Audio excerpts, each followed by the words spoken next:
నిన్న మంత్రి నారా లోకేష్ ఢిల్లీలో రిపబ్లిక్ టీవీ ఆధ్వర్యంలో నిర్వహించినటువంటి ఒక కన్క్లేవ్లో పాల్గొనడం అయితే జరిగింది. ఇందులో అనేక ప్రశ్నలకు రాష్ట్రానికి పెట్టుబడులు ఎలా వస్తున్నాయి అనే దగ్గర మొదలుపెట్టి జగన్మోహన్ రెడ్డి మీద కక్ష సాధింపు, రెడ్ బుక్ రాజ్యాంగం వరకు అనేక ప్రశ్నలు అడిగితే నారా లోకేష్ అయితే ప్రతి ప్రశ్నకు కూడా తడుముకోకుండా చాలా స్పష్టమైన సమాధానాలు ఇవ్వడంతో ఈరోజు నారా లోకేష్ గారు మాట్లాడినటువంటి వీడియోలు కూడా సోషల్ మీడియాలో వైరల్ అవుతున్నాయి. ఎందుకంటే నారా లోకేష్ గారు మాట్లాడిన మాటల్లో ఎక్కడా అహంకారం కానీ అధికార దర్పం కానీ ఎక్కడా కనపడలా. ఒక సామాన్య వ్యక్తి కూర్చుంటే ఎలా మాట్లాడతాడో ఉన్న వాస్తవాలను నిన్న నారా లోకేష్ అదే విధంగా మాట్లాడటం జరిగింది. ముఖ్యంగా నిన్న అందులో అడిగినటువంటి ఒక ప్రధాన ప్రశ్న ఏంటంటే, మీరు జగన్మోహన్ రెడ్డి మీద కక్ష సాధింపు సాధిస్తున్నారా అనేది ఒక అడిగినటువంటి ప్రశ్న. దానికి నారా లోకేష్ గారు ముక్కు సూటిగా తడుముకోకుండా ఒకటే ఆన్సర్ ఇచ్చారు. నిజంగా కూటమి ప్రభుత్వం కానీ మేము కానీ జగన్మోహన్ రెడ్డి మీద కక్ష సాధిస్తే జగన్మోహన్ రెడ్డి అంత స్వేచ్ఛగా రాష్ట్రంలో ఎలా తిరుగుతున్నాడు? ఈ పాటికి జైల్లో కదా ఆయన ఉండాలి. జగన్మోహన్ రెడ్డి మీద మేము కక్ష సాధిస్తే ఈ పాటికి 4-5 సార్లు ఆయన జైలుకి వెళ్ళి రావాలి. కానీ బయట ఎలా తిరుగుతున్నాడు ఆయన? అంటే ఈ రోజుకి ఆయన నిన్నగాక మొన్న కూడా పరామర్శ పేరుతో ఆయన బయటకు వచ్చాడు. ఆయన ఎప్పుడు బయటకు వచ్చినా ఏదో ఒక పరామర్శకే ఆయన బయటకు వస్తాడు. ఏ రోజు కూడా జగన్మోహన్ రెడ్డిని మేము అడ్డుకోలేదు. గతంలో నేను పాదయాత్ర చేస్తున్నప్పుడు కావచ్చు, చంద్రబాబు గారు వివిధ సందర్భాల్లో పరామర్శలు చేయాలనుకున్నప్పుడు కావచ్చు, వీళ్ళు కనీసం పోలీసుల అనుమతి కూడా ఇవ్వాలి. చంద్రబాబు గారిని ఎయిర్పోర్ట్లోనే 5-6 గంటల పాటు కూర్చోబెట్టినటువంటి ఘటనలు కూడా ఉన్నాయి. మేము జగన్మోహన్ రెడ్డిని ఎలా ఎక్కడ అడ్డుకోలేదే. ప్రజాస్వామ్యబద్ధంగా పరామర్శించడానికి ఆయనకు ఒక రైట్ ఉంది. ఆ రైట్ని మేము గౌరవిస్తున్నాం, ఆయనకి సెక్యూరిటీ కల్పిస్తున్నాం. అంటే మేము రాజ్యాంగబద్ధంగా వ్యవహరిస్తున్నాం కాబట్టే జగన్మోహన్ రెడ్డి అనే వ్యక్తి ఇంత స్వేచ్ఛగా తిరగగలుగుతున్నాడు. మేము కన్నా రాజ్యాంగబద్ధంగా కాకుండా మీరు అన్నట్టుగా కక్ష సాధింపు చేస్తే జగన్మోహన్ రెడ్డి ఈరోజు ఉండాల్సింది బయట కాదు జైల్లో కదా అని చెప్పి ఒక సమాధానం చెప్తే దీన్ని యాక్సెప్ట్ చేయాలి మనందరం. ఎందుకంటే గతంలో చంద్రబాబు గారిని విశాఖ ఎయిర్పోర్ట్లో 6 గంటలకు పైగా నిర్బంధించారు, మీకు గుర్తుండే ఉంటుంది. ఆ తర్వాత డీజీపీని పిలిచి కోర్టు వివరణ అడిగింది. ఎందుకు మీరు ఒక వ్యక్తిని 6 గంటల పాటు ఎయిర్పోర్ట్లో నిర్బంధించారని చెప్పి ప్రశ్నించింది. నారా లోకేష్ గారు పాదయాత్ర చేస్తున్నప్పుడు ఆయన నిలబడే స్టూళ్లు లాక్కున్నారు, ఆయన ప్రచార రథాలు లాక్కుని వాలంటీర్లను అరెస్ట్ చేశారు, ఆయన మైక్ మీద మాట్లాడుతుంటే మైకులు లాక్కున్నారు. దాంతో ఆయన ఒక భవనం మీద ఎక్కి ఎక్కడో చోట ఎత్తి మీద నిలబడి మాట్లాడేవాడు ఆయన. మరి అన్ని రకాలుగా అడ్డుకుంటే ఈ 2 ఏళ్లలో జగన్మోహన్ రెడ్డి ఒక 10 సార్లు 20 సార్లు బయటకు వచ్చి ఉంటాడు వివిధ సందర్భాల్లో. ఎక్కడైనా సరే పోలీసులు అనుమతులు నిరాకరించారా? జగన్మోహన్ రెడ్డిని వెళ్లకుండా అడ్డుకున్నారా? పోలీసులు ఎక్కడైనా సరే లా అండ్ ఆర్డర్ సమస్య వస్తుంది మీరు పరామర్శించొద్దని చెప్పారా? చెప్పలేదు కదా. అంటే కూటమి ప్రభుత్వం ప్రజాస్వామ్యబద్ధంగా జగన్మోహన్ రెడ్డికి దక్కాల్సినటువంటి రైట్స్ ఏవైతే ఉన్నాయో వాటిని ఇస్తున్నారు. గతంలో ఇదే రైట్స్ జగన్మోహన్ రెడ్డి నాడు ప్రతిపక్ష పార్టీలకు ఇవ్వాల. జగన్మోహన్ రెడ్డికి ఇప్పుడు ప్రతిపక్ష హోదా లేకపోయినా ఆయనకు అన్ని సౌకర్యాలు బాగానే ఉన్నాయి. గతంలో ప్రతిపక్ష హోదా ఉన్నటువంటి చంద్రబాబు గారు ఒక వ్యక్తిని కలవడానికి కుదరదనేవాళ్ళు, ఒక చోటుకి వెళ్ళి పరామర్శ చేయడానికి కుదరదనేవాళ్ళు. సో ఆ గతానికి ఇప్పటికీ తేడా ఎలా ఉందో మనమే అర్థం చేసుకోవచ్చు. నారా లోకేష్ చెప్పిన దాంట్లో తప్పులేదు. అంతేందుకు లిక్కర్ స్కామ్లో జగన్మోహన్ రెడ్డి పాత్ర ఉంది అనేది సిట్టు చెప్పినటువంటి మాట, ఆరోపణలు ఉన్నాయి కదా. మరి ఇదే కేసులో జగన్మోహన్ రెడ్డిని ఇరికించాలి అంటే సరే నిజమో అబద్ధమో తర్వాత సంగతి, ముందు ఆయన్ని తీసుకెళ్ళిపోయి బొక్కలు వేయాలంటే అది పెద్ద పని కాదు. అట్లీస్ట్ 14 రోజులు రిమైండ్ అయితే ఈజీగా జగన్మోహన్ రెడ్డికి వేయొచ్చు. కానీ కూటమి ప్రభుత్వం ఆ ప్రయత్నం చేయలేదే. కేసు అనేది సాగుతూ ఉంటుంది. నిజంగా జగన్మోహన్ రెడ్డి పాత్ర ఉందని తేలి ఆయన ఆధారాలు దొరికిన రోజే శిక్షిస్తాం తప్ప మేము కక్ష సాధించడం కోసం ఏదో చంద్రబాబు గారిని అరెస్ట్ చేసి 53 రోజులు 58 రోజులు ఆయన జైల్లో పెట్టారు కదా, కాబట్టి జగన్మోహన్ రెడ్డిని కూడా అరెస్ట్ చేసి జైల్లో పెట్టాలి, ఈ టైపు ఉద్దేశాలు మాకు లేవు. రెడ్ బుక్ రాజ్యాంగం అంటున్నారు. రెడ్ బుక్ అనేది రాజ్యాంగాన్ని పరిరక్షించడం కోసం వచ్చిందే తప్ప రాజ్యాంగాన్ని భక్షించడం కోసం కాదు, రాజ్యాంగాన్ని అవహేళన చేయడం కోసం కాదు అనేది నేను నారా లోకేష్ చెప్పిన మాట.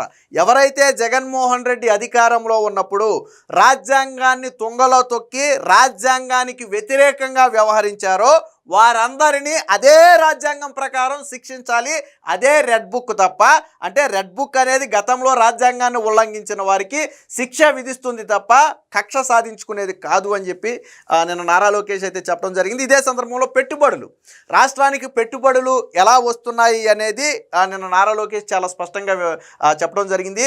మొత్తం క్వాంటమ్ అయినా, ఏ అయినా, ఐటీ అయినా మొత్తం చంద్రబాబు గారిది. కేవలం దాన్ని ఎగ్జిక్యూట్ చేయటం మాత్రమే నా పని. నేను దాన్ని పర్ఫెక్ట్గా ఎగ్జిక్యూట్ చేయగలుగుతున్నాననే నేను అనుకుంటున్నాను. బట్ భవిష్యత్తులో రాష్ట్రానికి మరిన్ని కంపెనీలు రావాలనేది మా ఉద్దేశం. అందుకనే చంద్రబాబు గారు నేను కూడా కాలికి బలపం కట్టుకుని రాష్ట్రాలు దేశాలు అని తేడా లేకుండా మేము ఎందుకు తిరుగుతున్నామంటే అందుకే ఖచ్చితంగా ఇచ్చిన మాట ప్రకారం రాబోయే 5 ఏళ్ల నాటికి 20 లక్షల ఉద్యోగాలు కల్పించే తీరతామని చెప్పి మరొకసారి నిన్న నారా లోకేష్ అయితే చెప్పడం జరిగింది. దీనికి సంబంధించినటువంటి వార్త వచ్చింది, ఒకసారి చూద్దాం. ప్రతీకార రాజకీయాలు చేస్తే జగన్ బయట ఉండేవారా? నాడు నాపై 23 కేసులు పెట్టారు, కానీ అది మా విధానం కాదు. మేమెక్కడా జగన్ని అడ్డుకోవటం లేదు, చట్టాన్ని ఉల్లంఘించిన వారిని వదిలిపెట్టం. స్పీడు, స్టెబిలిటీ, సర్వీస్ ఈ 3 Sలే మా బలం. భారీ పెట్టుబడుల వెనక రహస్యం ఇదే. ఐటీ అయినా, ఏఐ అయినా, క్వాంటమ్ అయినా అంతా చంద్రబాబే. నా పని ఎగ్జిక్యూట్ చేయటం మాత్రమే. 2028 నాటికి రాజధాని భవనాలు పూర్తి. ఏపీకి రాజధానిని ఒక ఆర్థిక శక్తిగా మలుస్తాం. మాది ప్రాంతీయ పార్టీ అయినప్పటికీ జాతీయ భావంతో పనిచేస్తాం. 20 లక్షల ఉద్యోగాలు సృష్టించడం అనేది నా బాధ్యత అని ఒక ఆంగ్ల ఛానల్కి ఇచ్చినటువంటి ఇంటర్వ్యూలో నేను లోకేష్ గారు అయితే మాట్లాడారు. సో టీడీపీ ఎప్పుడూ ప్రతీకార రాజకీయాలు చేయదు. మేము నిజంగా ప్రతీకార రాజకీయాలు చేయాలి అనుకుంటే వైసీపీ నేత జగన్ ఈరోజు బయట ఉండేవారా అని ఐటీ విద్యాశాఖ మంత్రి లోకేష్ ప్రశ్నించారు. చట్టాన్ని ఉల్లంఘించిన వారు చట్ట ప్రకారం శిక్ష అనుభవించాల్సిందేననేది స్పష్టం చేశారు. అలాంటి వారిని శిక్షించకపోతే ఇక అరాచకాలకు ఎంతం ఎక్కడా అని ఆయన ప్రశ్నించారు. అలాంటి వారి కోసమే రెడ్ బుక్ ఉందని, రాజ్యాంగ పరిరక్షణే దాని బాధ్యత అని చెప్పడం అయితే జరిగింది. సో దీనికి సంబంధించినటువంటి మరొక వార్త కూడా ఉంది, చూద్దాం. జగన్ ప్రభుత్వ హయాంలో చంద్రబాబుని కొన్ని రోజుల పాటు ఇంటి నుంచి కూడా బయటికి రానివ్వలేదు. గేటుకు తాళ్లు కట్టారు. హత్యాయత్నం సహా 23 అక్రమ కేసులు నాపై పెట్టారు. కానీ ఈరోజు జగన్కి ఎక్కడికి కావాలంటే అక్కడికి వెళుతున్నారు. మేము ఆయన్ని అడ్డుకోవటం లేదు. ప్రతీకార రాజకీయాలు మా విధానం కాదు అని స్పష్టం చేశారు. సో ఢిల్లీలో జరిగినటువంటి 2 ఆంగ్ల ఛానళ్ళకి ఇచ్చినటువంటి ఇంటర్వ్యూల్లో భాగంగా లోకేష్ గారు అయితే మాట్లాడారు. తమ బాస్ చంద్రబాబు ఎప్పుడు పనులు వేగంగా జరిగిపోవాలని, ఆయన వేగాన్ని అందుకోవడం చాలా కష్టమన్నారు. రాజకీయం అనేది ఒక ప్రయాణం మాత్రమే, గమ్యం కాదు. నేను ఎప్పుడో ఏదో సాధించానని చెప్పడం కరెక్ట్ కాదు. దేవుడి దయ, ప్రజల ఆశీస్సులు ఉంటే నాకింకా 40 నుంచి 50 ఏళ్ల రాజకీయ భవిష్యత్తు ఉంది అని పేర్కొన్నారు. గడిచిన 10 ఏళ్ల రాజకీయ ప్రస్థానం తనకు ఎంతో సంతృప్తినిచ్చిందని తెలిపారు.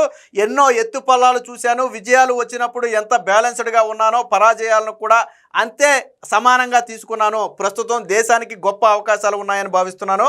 ఈ సమయంలో యువ నాయకులు ముందుకొచ్చి బాధ్యతలు భుజానికి ఎత్తుకుని తమ సామర్థ్యాన్ని చూపించాలి. నా రాజకీయ ప్రయాణంలో నేను చేయాలనుకుంటున్నది కూడా అదేనని చెప్పి లోకేష్ అయితే చెప్పడం జరిగింది. ఇక ఉద్యోగాల సృష్టి 2047 నాటికి ఏపీని $2.4 ట్రిలియన్ల ఆర్థిక వ్యవస్థగా మార్చాలనే ఒక స్పష్టమైన విజన్ మా సీఎంది.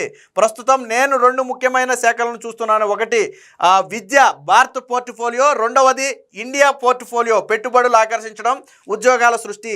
ఏపీని మిగతా రాష్ట్రాల కంటే భిన్నంగా నిలబెట్టడం లక్ష్యంగా ఈ శాఖలు నిర్వహిస్తున్నాను. 5 ఏళ్లలో 20 లక్షల ఉద్యోగాల కల్పన కోసం ఏర్పాటు చేసిన మంత్రుల బృందానికి నేను చైర్మన్ కాబట్టి నా ఏకైక లక్ష్యం ఏంటంటే ఆ ఉద్యోగాలు సృష్టించడం అనేదే నా లక్ష్యం అని చెప్పారు. ఇక నేషన్ ఫస్ట్ అనేదే మా విధానం. ఒక నాయకుడితో సహా 15-20 ఏళ్ళు కలిసి ప్రయాణించాక మనమంతా ఆయనకు కార్బన్ కాపీలాగా మారిపోతాం. ఆ పని సంస్కృతి మనకు కూడా వస్తుంది. చంద్రబాబు మోదీలతో చేసిన ప్రయాణం దీనికి ఉదాహరణ. మేము ప్రాంతీయ పార్టీ అయినప్పటికీ ఎప్పుడూ దేశం గురించే ఆలోచిస్తాం. మా విధానాల వల్ల దేశానికి లాభం చేకూరుతుంది. ఎన్డీఏ బేషరతుగా మా మద్దతు కొనసాగుతుంది. దేశానికి స్థిరమైన నాయకత్వం అవసరమని మా నాయకుడు భావిస్తారు. 2024లో కేంద్ర ప్రభుత్వంలో చేరినప్పుడు మేము ఎలాంటి షరతులు పెట్టలేదు. మరి మాకంటూ విధానాలు అంటే ఉంటాయి. వాటిని అంతర్గత చర్చల రూపంలో వ్యక్తం చేస్తాం. వక్ఫ్ బిల్ విషయంలో మా సూచనలు చేర్చిన తర్వాతే అది ఓటింగ్కు వచ్చింది. డీలిమిటేషన్ విషయంలోనూ మా నాయకుడు నివేదిక పంపారు. అందులోనూ అంశాలను కూడా పరిగణలోకి తీసుకుని దానిపై మోదీ ప్రభుత్వం నిర్ణయం తీసుకుంది. అందువల్ల విధానాలు మాకు ఖచ్చితంగా ఉంటాయి. తెలుగు ప్రజల ప్రయోజనాలు కాపాడటంలో మేము ఎప్పుడూ రాజీ పడబోం. ఏపీని పెట్టుబడులు పెడుతున్న సంస్థలు చాలా పెద్దవి. వాటిని ఆకర్షించాలంటే అన్ని ప్రభుత్వ శాఖలు సమన్వయంతో పనిచేయాలి. ఇప్పుడు నేను చేస్తుంది కూడా అదే. వాళ్ళ ప్రాజెక్టు స్టేటస్ని ఎప్పటికప్పుడు అప్డేట్ చేస్తూ ఎందుకంటే వాళ్ళ పెట్టుబడులు పెడితేనే మా దగ్గర ఉద్యోగాలు వస్తాయి, మేము చెప్పిన మాటలు నెరవేరుతాయని చెప్పి లోకేష్ అయితే చెప్పడం జరిగింది. సో యువతరమే మా బలం అని చెప్పి రాజకీయ పార్టీ మార్పులకు గురి కావడం సహజం. ఎన్టీఆర్ పార్టీ పెట్టినప్పుడు డాక్టర్లు, ఇంజనీర్లు రాజకీయాల్లో తీసుకొచ్చారు. వాళ్ళు 40 ఏళ్ల పాటు పార్టీని నడిపించారు. ఇప్పుడు కొత్త తరం నాయకత్వం రావాలి, వాళ్ళే చాలాసార్లు చెప్పారు. మేము ఆ మార్పే చూసాం. గత ఎన్నికల్లో గెలిచిన మా పార్టీ ఎమ్మెల్యేలలో 50% మంది, అలాగే మంత్రుల్లో 17% మంది ఫస్ట్ టైం గెలిచిన వాళ్ళే. దేశంలోనే అత్యంత పిన్న వయస్కులైన పార్లమెంటు బృందం మాదే. రామ్మోహన్ నాయుడు చరిత్రలోనే అత్యంత పిన్న వయస్కుడైన కేంద్ర మంత్రి. యువత ఆకాంక్షను రాజకీయాల్లోకి ప్రతిబింబించాలంటే ఇలాంటి మార్పు రావాలి అనేది మా ప్రధాన ఉద్దేశం అని చెప్పి చెప్పడం జరిగింది.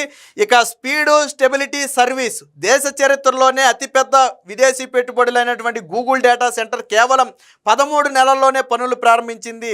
మెటల్ స్టీల్ ప్లాంట్ 17 నెలల్లో, స్వదేశీ ఫైటర్ జెట్స్ తయారీ ప్రాజెక్టు 37 రోజుల్లోనే పనులు ప్రారంభించాయి. సో అది మా స్పీడ్కు నిదర్శనం అని చెప్పారు.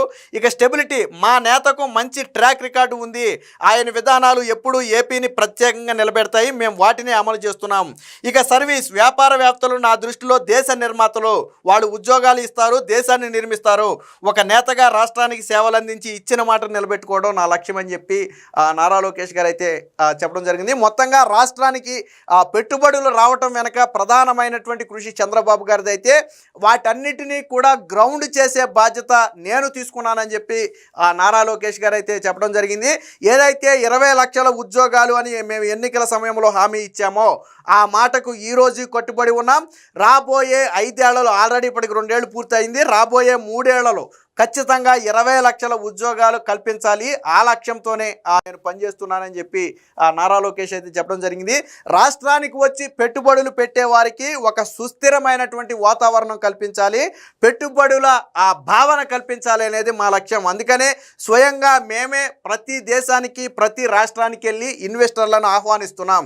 వారికి ఏమేం బెనిఫిట్స్ ఉన్నాయో మేమే వివరిస్తున్నాం, వారిని ఒప్పించి రాష్ట్రానికి తీసుకువస్తున్నాం. సో ఇది మా బాధ్యత. ఎందుకంటే ప్రజలు మమ్మల్ని నమ్మి గెలిపించారు కాబట్టి ఆ బాధ్యతను అత్యంత గురుభక్తితో నిర్వహిస్తున్నామని చెప్పి నిన్న నారా లోకేష్ అయితే చెప్పడం జరిగింది. మొత్తంగా ఆంగ్ల ఛానల్కి ఇచ్చినటువంటి ఇంటర్వ్యూ ద్వారా నారా లోకేష్ అయితే మరొక మెట్టెక్కారని చెప్పొచ్చు.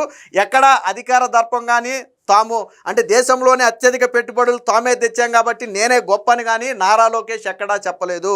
అండ్ దేవుడి దయ ఆశీస్సులు ఉంటే ఇంకొక 30-40 ఏళ్ల పాటు రాజకీయాల్లో ఉండాలనుకుంటున్నామని చెప్పి చెప్పారు తప్ప ఎక్కడా కూడా నారా లోకేష్ గారు తన గొప్పతనం గురించి ఎక్కడా మాట్లాడలేదు. సో ఇది ఎంత ఎదిగినా ఒదిగి ఉండాలి అనడానికి ఇదే నిదర్శనం. ఈరోజు దేశానికి 100% పెట్టుబడులు వస్తే ఒక ఆంధ్రప్రదేశ్ 25% పైగా పెట్టుబడులు పొందింది అంటే దాని వెనక ప్రధాన కృషి ఐటీ శాఖ మంత్రిగా ఉన్నటువంటి నారా లోకేష్ గారిది. కానీ అక్కడ దాని ఆయన గొప్పగా చెప్పుకోవాలా, దాని ఒక బాధ్యతగా భావించానని చెప్పాడు తప్ప దాన్ని ఎక్కడ గొప్పగా చెప్పుకోలేదు. అది నారా లోకేష్ గారి ఒదిగి ఉండేతనానికి నిదర్శనం. ఏది ఏమైనా మొత్తంగా ఈ ఆంగ్ల ఛానల్ ఇంటర్వ్యూ తర్వాత ఆంధ్రప్రదేశ్లో పరిశ్రమల సీక్రెట్ ఏంటనేది ఈరోజు అందరికీ కూడా తెలిసింది.